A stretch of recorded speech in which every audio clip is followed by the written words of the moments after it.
NIA అధికారులు మన తొలి వెలుగు ఆఫీస్కి వచ్చి 94 BNSS కింద ఇచ్చిన సమన్స్ని బేస్ చేసుకొని మేము ఇవాళ విచారణకి రావడం జరిగింది. మా ఎంప్లాయ్ ఎవరైతే ఉన్నారో నా కొలీగ్ అనిల్ కూడా విచారణకు వచ్చాడు. తనకి 160 CRPC 179 BNSS కింద తనకి నోటీస్ ఇవ్వడం జరిగింది. నాకు సమన్స్ ఇష్యూ చేశారు. ఇద్దరికి ఒకేసారి ఇచ్చారు నిన్న ఆఫీస్కి వచ్చి. సో నన్ను ప్రధానంగా ఆఫీస్కి వచ్చి అడిగింది ఏంటంటే, గాదే ఎన్నయ్య గారు ఏ వీడియోలో అయితే మాట్లాడారో ఆ వీడియో మీ దాంట్లో అప్లోడ్ అయింది. ఆ అప్లోడ్ అయిన వీడియో మీదేనే కాదా, సర్టిఫై చేసి మీరు ఇవ్వాల్సిన అవసరం ఉంటుంది, బై హ్యాండ్ ఇవ్వాల్సిన అవసరం ఉంటుంది, రండి అని ఇవాళ 3 గంటలకు సమయం పెట్టారు. సేమ్ అనిల్ది కూడా. సో తను అక్కడ వెళ్ళి ఆ ప్రోగ్రామ్ షూట్ చేశాడు కాబట్టి ఆ రామచంద్రారెడ్డి ఫ్యూనరల్ సంబంధించింది ఆ వీడియో తనే అక్కడ రిపోర్టర్ కాబట్టి సో తనకి 160 CRPC కింద నోటీస్ ఇవ్వడం జరిగింది. ఇద్దరం వచ్చాము. నాది కంప్లీట్ అయింది, అనిల్ది కంటిన్యూ అవుతున్నది. అయితే ఇక్కడ నాకు ఫస్ట్ 94 BNSS కింద ఇచ్చారు. ఆ వీడియో మీదేనా కాదా అని ఇది చేయడానికి. అండ్ దాంతోపాటు నేను లోపలికి వెళ్ళిన తర్వాత 160 CRPC కింద అంటే నా స్టేట్మెంట్ కూడా రికార్డ్ చేశారు. 179 BNSS. సో నా స్టేట్మెంట్ కూడా రికార్డ్ చేశారు అండ్ ఇమీడియట్గా నోటీస్ ఇవ్వడం జరిగింది అక్కడే. సో దాదాపు ఇప్పటి వరకు 6:30కి నేను బయటికి రావడం జరిగింది. వాళ్ళు అడిగినటువంటి ప్రతిదానికి మేము ఆన్సర్ చేశాం. ఖచ్చితంగా మేము విచారణకు సహకరిస్తామని చెప్పాం. ఎక్కడా కూడా మా వైపు నుంచి విచారణకి కావాల్సినటువంటి ప్రతిదీ ఇవ్వడానికి మేము రెడీగా ఉన్నాం. భారతదేశ పౌరుడిగా, ఈ దేశ సిటిజన్గా అది నా బాధ్యత కూడా. ఇన్వెస్టిగేటివ్ ఏజెన్సీస్కి సహకరించాలి. సో ఖచ్చితంగా సహకరిస్తామని చెప్పాం. సో మమ్మల్ని విచారణకు కావలసినటువంటి ఏవేవైతే అంశాలు వాళ్ళకి కావాలనుకున్నారో అవన్నీ అడిగారు. మేము అన్నింటికీ సమాధానం చెప్పాం. చాలా ఫ్రెండ్లీగా వాళ్ళు క్వశ్చన్ చేశారు. మేము కూడా చాలా బాధ్యతతో, చాలా ధైర్యంగా మేము కూడా ఆన్సర్ చేయడం జరిగింది. సో ఇందులో ప్రధానంగా వాళ్ళు మనకు తెలుసు కదా, వీడియో ఎక్కడి నుంచి వచ్చింది, మీరే షూట్ చేశారా, ఎట్లా, ఇదంతా దానికి సంబంధించిన డీటెయిల్స్ అన్నీ తీసుకున్నారు. మేము అంతా క్లియర్గా అది మా ఛానల్కి సంబంధించిన దాంట్లోనే మేము అప్లోడ్ చేయడం జరిగింది. మీరు ఏ వీడియో లింక్ అయితే మీరు FIRలో పెట్టారో అది ఛానల్ది అని చెప్పడం జరిగింది. ఇదంతా కూడా ఇన్వెస్టిగేషన్లో భాగంగా వాళ్ళకి మేము పూర్తి ఇన్ఫర్మేషన్ ఇచ్చాం. వాళ్ళు కూడా సర్టిఫై చేసుకున్నారు, అయిపోయింది.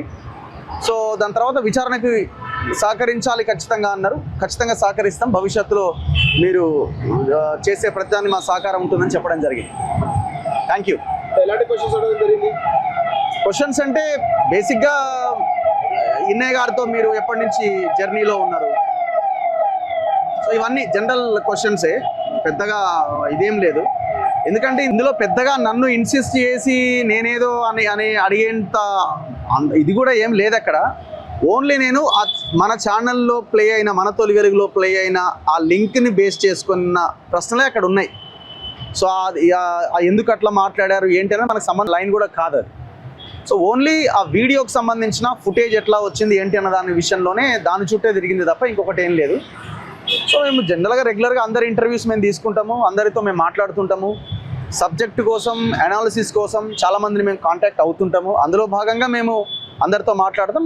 సో అట్లనే ఇన్నయ్య గారితో కూడా మేము రెగ్యులర్గా టచ్లో ఉంటాం, అంతే తప్ప అంతకుమించి ఇక్కడ ఏం లేదని మేము ఆన్సర్ చేయడం జరిగింది. అంతకుమించిన పెద్ద క్వశ్చన్స్ ఏం అక్కడ ఏం ఇదేం లేదు. సోషల్ మీడియా హ్యాండిల్స్ లో మీరు అరెస్ట్ అయిపోతున్నారు, రకరకాల ఉంది చిల్లర సోషల్ మీడియా పోస్టులు కూడా మనం చూస్తూ ఉన్నాము.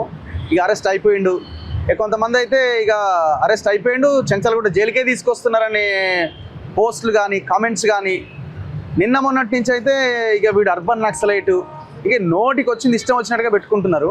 ప్రశాంతంగా నిద్రపోండి మీరంతా, ఏం ఇబ్బంది లేదు, మేము ఏ తప్పు చేయలేదు.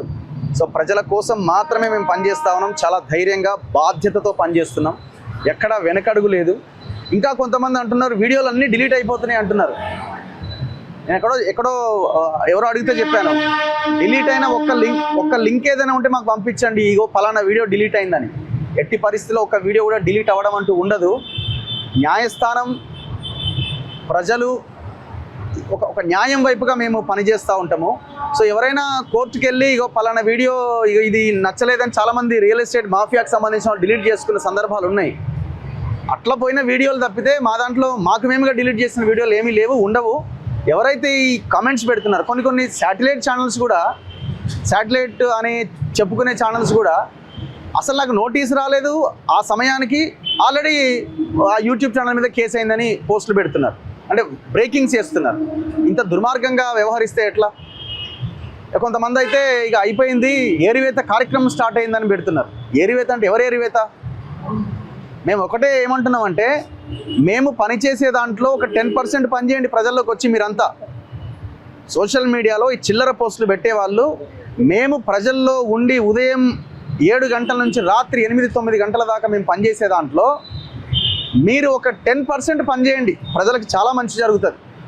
ఈ పోస్టులు పెట్టి విద్వేషాలు రెచ్చగొట్టి చిల్లర పోస్టులు పెట్టడం వల్ల ఉపయోగం లేదు. నేను వాళ్ళకి ప్రధానంగా చెప్పదలుచుకున్నాను. నేను